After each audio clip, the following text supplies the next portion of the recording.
gourmet meals, pastas and sauces. Keep on, Victoria. Come on down. You can be the next to say that. Look at this showcase.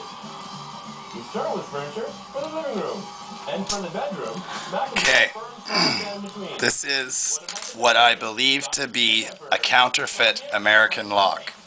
Because this lock originated in the UK, number one. There's some subtle things about it that tell me that it is indeed a counterfeit.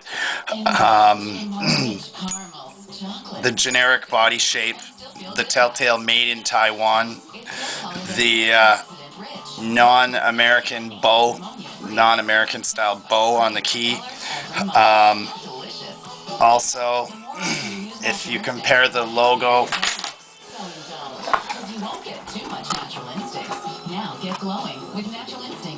it's similar, but there are some differences. It just doesn't seem to, and with the ease that it picks at as well is also something that leads me to believe that it could be a knockoff or a counterfeit. At any rate, thank you very much, Frantic. This is a nice addition to my collection, be it a counterfeit or not. Either way, it's still a very nice addition, and thank you very much for that. And for those two, thanks a lot for that. That'll come in handy. And Redbird 1983, thank you very much for this hook. I can tell you put a great deal of work into it, and hopefully this will perform and give me many years of faithful service.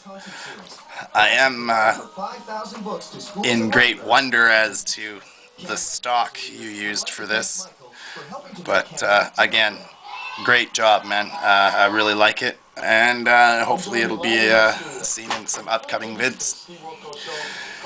So thank you very much for that.